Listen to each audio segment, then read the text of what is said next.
and welcome to the Action Woman Show with me, Rachel Stringer.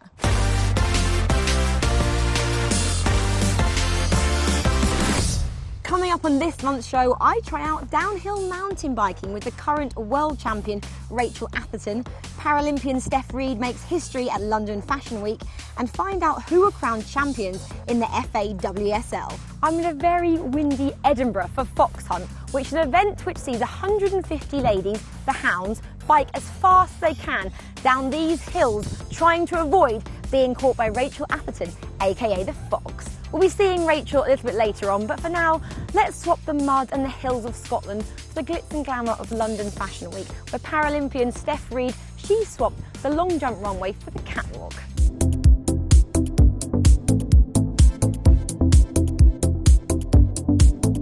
So tonight I was walking for Lenny Boya, and I am the first British amputee to walk the London Fashion Week runway, which is really cool. Usually I'm on a long jump runway, so this wasn't that far of a diversion from that. But what some people might think of as, oh, you know, disability, let's hide that. Actually, no, this is an amazing opportunity for a different type of creativity, different type of innovation.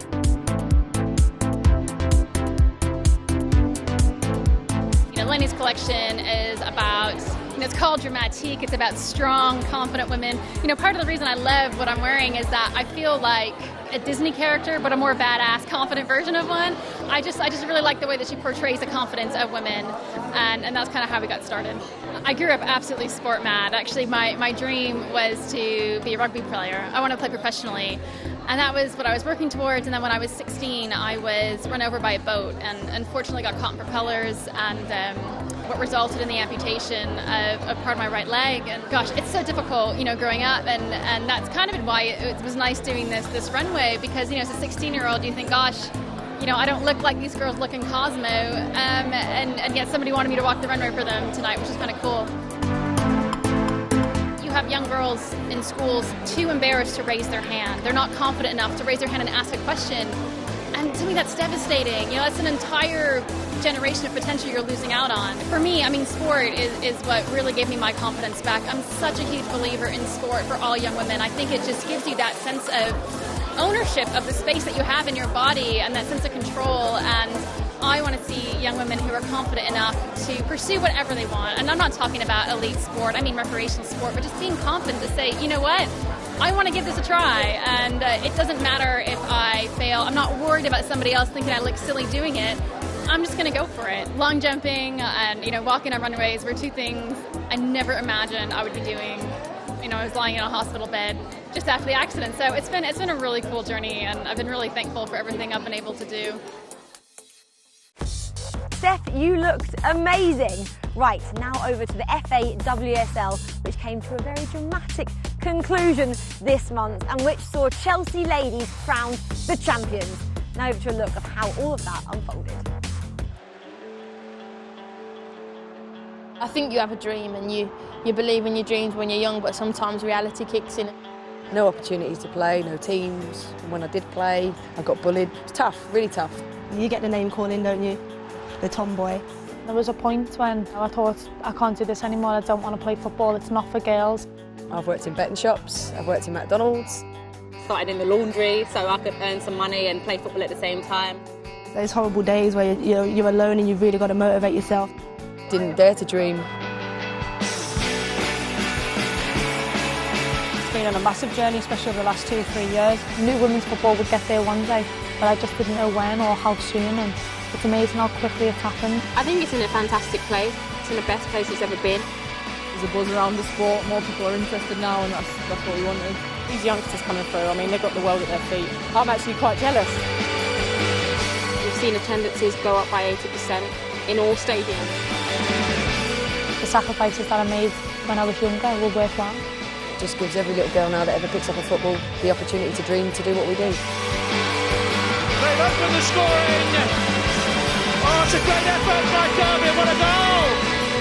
Chelsea are crowned champions of the WSL for the first time.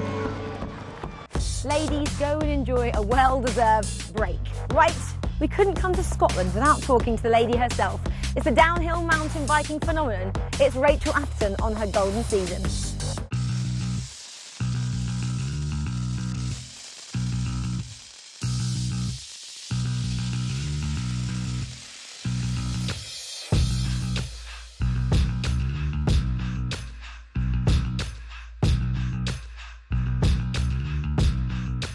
Right, Rach, so pretty good year. World champion and World Cup Series winner.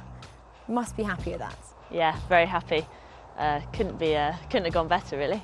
This year I won 6 World Cups out of 7, which was pretty above all my expectations, really. And then to top it off with that World Championship title was pretty special. Do you think that could have had something to do with last season coming that close to missing out on the title? Thanks. Yeah, last year I was second at the World Champs by 0.008 of a second, so it pretty much took over my whole winter, thinking about it. It definitely gave me that extra motivation to train. You've been in this sport for about 10 years now. Does that kind of help you, or does it hinder you because girls that much younger are coming up on your heels and making you want to do better? Yeah, that definitely plays a part. Last year I got beaten by one of the younger girls, and you kind of think, I'm one of the oldest racers, and I kind of need to be paving the way still, and I'm probably going to race for another 3 or 4 years, so I want those 3 or 4 years to be the best years. Although it's been one of the best, racing years of my career, I've struggled with nerves way more than ever before. People think that it must get easier and easier, but it almost gets harder. You've got kind of more responsibility, a bit more pressure, a bit more expectation to win. So all that amounts to, more nerves, and I've been getting sick a lot before the races and stuff, and it's nice that even after 10 years racing there's still new challenges to overcome.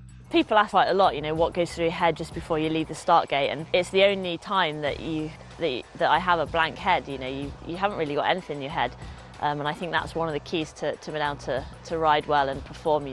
When you get to that point, it almost feels effortless. You're just riding and it feels natural, and it's a lot of fun. Your mum must not be best pleased with the sport that you've decided. Yeah, poor mum. She's taken to not watching the races. She just kind of takes herself off until she gets a phone call at the end of the day, and we either say we've won, we've crashed, or we're in hospital. So her nerves aren't very good at the moment. And for girls especially, what would you say to them is the best thing about downhill mountain biking? I think the freedom that mountain biking gives you, it's something that all women should be able to experience. You're outside, you're on your bike, and it just gives you such a freedom and a sense of achievement. You're a pretty powerful woman if you can conquer a whole mountain. So Rach, in that chat, you just said to me you don't think about anything when you're racing. My first time on a mountain bike, I've got to think about something. Well, I think you're very brave. Thank you, me too. I'd say, few tips. Keep your feet level, so you're not going to hit any, obstacles or roots. Keep your knees nice and elbows nice and bent, so you can soak up those bumps. Cover your back brake, so you can, slow yourself down comfortably, and kind of look further ahead into the distance to, so you're not surprised by what's coming. So quite a lot to think about then, Rach. Okay, and you don't think about anything. Okay, this is great. 3, 2, 1. Oh gosh, don't. Yes! Oh yes! Might take your number 1 spot. My next life. Oh god! I'm actually made it down. Oh, where do I go? I don't think I can stop. Rach, get on there, I can't stop. Okay. No, this bit's easy. Just don't brake too much. Perfect. Get a bit of speed up, see how it feels. Woohoo! Okay. Rach, thanks so much for showing me how it's done. I don't think it's going to be my sport. Rachel Atherton, what a ledge. She was one of our BT Sport Action Women contenders a few months back, and here's Claire Balding with this month's contenders. Hi, I'm Claire Balding, and it's that time again when we run down the latest contenders for the Action Woman of the Year award. Here's our shortlist for September. England striker Danielle Carter, who scored a hat-trick on her senior international debut as the Lionesses thumped Estonia 8-0 in European Championship qualifying. Triathletes Non Stanford and Vicky Holland, who booked their places for the 2016 Rio Olympics after finishing 2nd and 3rd in the World Grand Final. In-form tennis star Joanna Konta, the new British #1, who qualified for the US Open and then went on a remarkable run to the 4th round. Lizzie Armitstead, gold medal winner in the women's road race at the Road Cycling World Championships after a breathtaking sprint finish. Abby Ling, Charlotte Kerwood and Kirsty Barr, who won team gold in the trap event for the first time at the World Shooting Championships. If you think we've missed anyone out, drop us a tweet at BTSportAW or use the hashtag ActionWoman. We'll see you next time. It's so great to see Jo Konta flying the flag for British tennis. Now, before the US Open, we got the WTA girls to tell us about their last. For example, the last person I spoke to on the phone would have been my mum. I wonder who Serena Williams was. Moneyball last night. The Gladiator last night because my fitness coach was like telling me 100 times to watch it. Last movie was The Focus with Will Smith. Last movie I saw was Pixels. I'm actually in that movie. So yeah, it was fun. I bought myself something sweet yesterday. Does lunch count? The last thing that I bought was raspberries. Did I buy something recently? I mean, I bought a hot dog. Does that count?